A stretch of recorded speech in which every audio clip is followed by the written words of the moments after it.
The history of Virginia in the American Revolution begins with the role the colony of Virginia played in early dissent against the British government and culminates with the defeat of General Cornwallis by the Allied forces at the Siege of Yorktown in 1781, an event that signaled the effective military end to the conflict. Numerous Virginians played key roles in the Revolution, including George Washington, Patrick Henry, and Thomas Jefferson. Antecedents: revolutionary sentiments first began appearing in Virginia shortly after the French and Indian War ended in 1763. The very same year, the British and Virginian governments clashed in the case of Parsons' cause. The Virginia legislature had passed the Two-Penny Act to stop clerical salaries from inflating. King George III vetoed the measure, and clergy sued for back salaries. Patrick Henry first came to prominence by arguing in the case against the veto, which he declared tyrannical. The British government had accumulated a great deal of debt through spending on its wars. To help pay off this debt, Parliament passed the Sugar Act in 1764 and the Stamp Act in 1765. The General Assembly opposed the passage of the Sugar Act on the grounds of no taxation without representation. Patrick Henry opposed the Stamp Act in the Burgesses with a famous speech advising George III that Caesar had his Brutus, Charles I his Cromwell, and the king may profit by their example. The legislature passed the Virginia Resolves, opposing the tax. Governor Francis Fauquier responded by dismissing the assembly. Opposition continued after the resolves. The Northampton County Court overturned the Stamp Act February 8, 1766.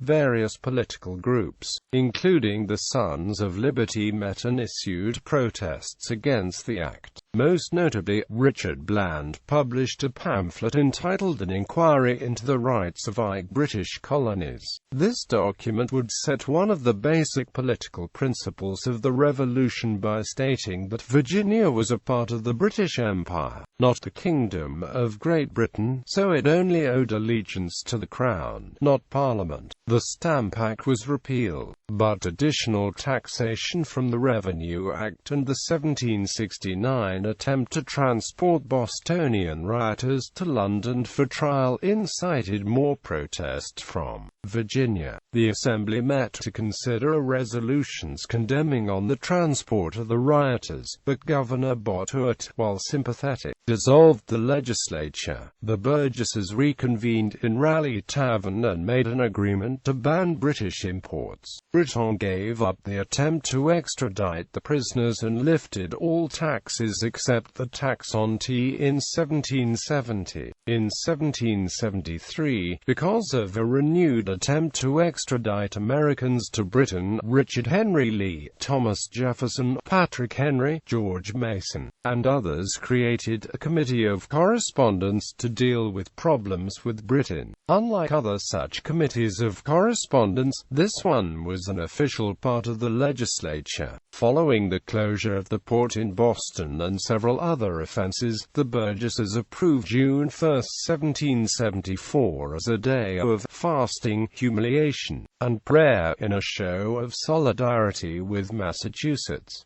The governor, Lord Dunmore, dismissed the legislature. The First Virginia Convention was held August 1–6 to respond to the growing crisis. The convention approved a boycott of British goods, expressed solidarity with Massachusetts, and elected delegates to the Continental Congress, where Virginian Peyton Randolph was selected as president of the Congress.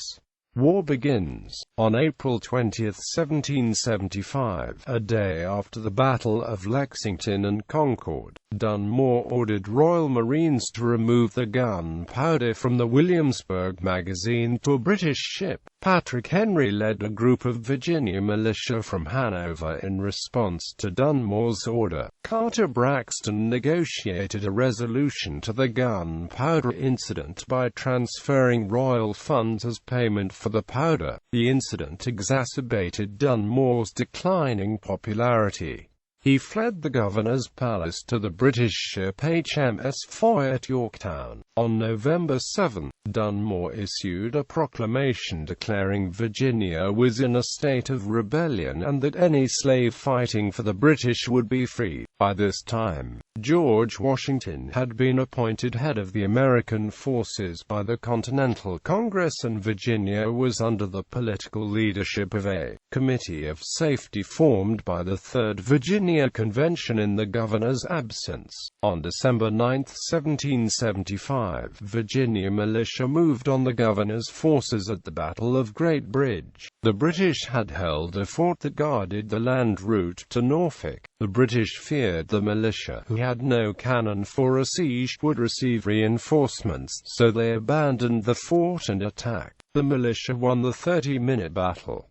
Dunmore responded by bombarding Norfolk with his ships on January 1, 1776. After the Battle of Great Bridge, little military conflict took place on Virginia soil for the first part of the American Revolutionary War. Nevertheless, Virginia sent forces to help in the fighting to the north and south, including Daniel Morgan and his company of marksmen who fought in early battles in the north. Charlottesville served as a prison camp for the Convention Army. Hessian and British soldiers captured at Saratoga. Virginia also sent forces to its frontier in the northwest, which then included much of the Ohio country. George Rogers Clark led forces in this area and captured the fort at Kaskaskia and won the Battle of Vincennes, capturing the royal governor, Henry Hamilton. Clark maintained control of areas south of the Ohio River for most of the war, but was unable to make gains in the Indian-dominated territories north of the river. Independence. The 5th Virginia Convention met on May 6 and declared Virginia a free and independent state on May 15, 1776. The convention instructed its delegates to introduce a resolution for independence at the Continental Congress. Richard Henry Lee introduced the measure on June 7. While the Congress debated, the Virginia Convention adopted George Mason's Bill of Rights and a constitution which established an independent Commonwealth. Congress approved Lee's proposal on July 2 and approved Jefferson's Declaration of Independence on July 4.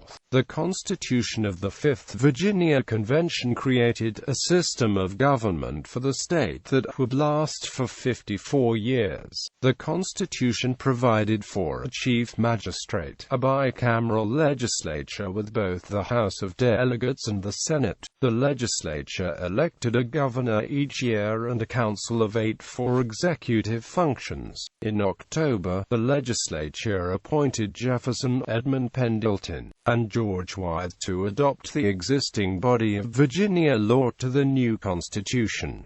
War returns to Virginia. The British brought the war back to coastal Virginia in May 1779 when Admiral George Collier landed troops at Hampton Roads and used Portsmouth as a base of attack. The move was part of an attempted blockade of trade with the West Indies. The British abandoned the plan when reinforcements from General Henry Clinton failed to arrive to support Collier. Raid of Richmond, fearing the vulnerability of Williamsburg. Then Governor Thomas Jefferson moved the capital farther inland to Richmond, Indiana, 1780. That October, the British made another attempt at invading Virginia. British General Alexander Leslie entered the Chesapeake with 2,500 troops and used Portsmouth as a base. However, after the British defeat at the Battle of Kings Mountain, Leslie moved to join General Charles Cornwallis farther south. In December, Benedict Arnold, who had betrayed the Revolution and become a general for the British, attacked Richmond with an army of Loyalists as well as Hessian mercenaries and British regulars. They burned much of the city before withdrawing to Portsmouth, burning and looting along the James River as they went. Yorktown campaign. Arnold moved his base of operations to Portsmouth and was later joined by another 2,000 troops under General General William Phillips. Phillips led an expedition that destroyed military and economic targets against ineffectual militia resistance. The state's defenses, led by General Friedrich Wilhelm Baron von Steuben, put up resistance in the April 1781 Battle of Blandford, but was forced to retreat. George Washington sent the French General Lafayette to lead the defense of Virginia. Lafayette marched south to Petersburg, preventing Phillips from immediately taking the town. Cornwallis, frustrated in the Carolinas, moved up from North Carolina to join Phillips and Arnold, and began to pursue Lafayette's smaller force. Lafayette only had 3,200 troops to face Cornwallis's 7,200.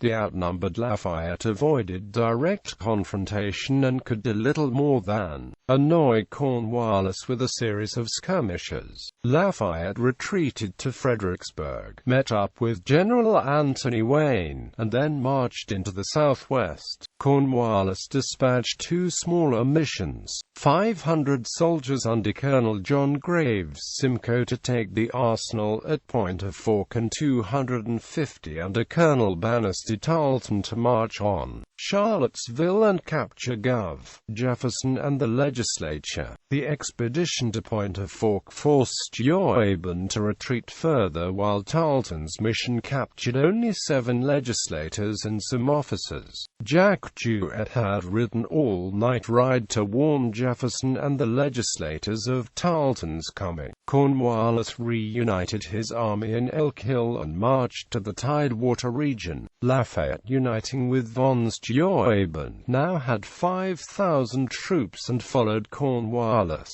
Under orders from General Clinton, Cornwallis moved down the Virginia Peninsula towards the Chesapeake Bay, where Clinton planned to extract part of the army for a siege of New York City. Cornwallis passed through Williamsburg and near Jamestown. When Cornwallis appeared to be moving to cross the James River, Lafayette saw a chance to attack Cornwallis during the crossing, and sent 800 troops under General Wayne against what they believed to be Cornwallis' rear guard. Cornwallis had set a trap, and Wayne was very nearly caught by the much larger 5,000-soldier main body of Cornwallis's forces at the Battle of Green Spring on July 6, 1781. Wayne ordered a charge against Cornwallis in order to feign greater strength and stop the British advance. Casualties were light, with the Americans losing 140 and the British 75, but the plot allowed the Americans to escape. Cornwallis moved his troops across the James to Portsmouth to await Clinton's orders. Clinton decided that a position on the peninsula must be held and that Yorktown would be a valuable naval base. Cornwallis received orders to move his troops to Yorktown and begin construction of fortifications on a naval yard. The Americans had initially expected Cornwallis to move either to New York or the Carolinas, and started to make arrangements to move from Virginia. Once they discovered the fortifications at Yorktown, the Americans began to place themselves around the city. Gen. Washington saw the opportunity for a major victory. He moved a portion of his troops, along with Rochambeau's French troops, from New York to Virginia. The plan hinged on French reinforcements of 3,200 troops and a large naval force under the Admiral de Grasse. On September 5, Admiral de Grasse defeated a fleet of the Royal Navy at the Battle of the Virginia Capes. The defeat ensured French dominance of the waters around Yorktown, thereby preventing Cornwallis from receiving troops or supplies and removing the possibility of evacuation. Between October 6 and 17, the American forces laid siege to Yorktown. Outgunned and completely surrounded, Cornwallis decided to surrender. Papers for surrender were officially signed on October 19. As a result of the defeat, the king lost control of Parliament and the new British government offered peace in April 1782. The Treaty of Paris of 1783 officially ended the war. Legacy. Many Virginians involved in the American Revolution would go on to serve in the early government of the Commonwealth of Virginia and the United States.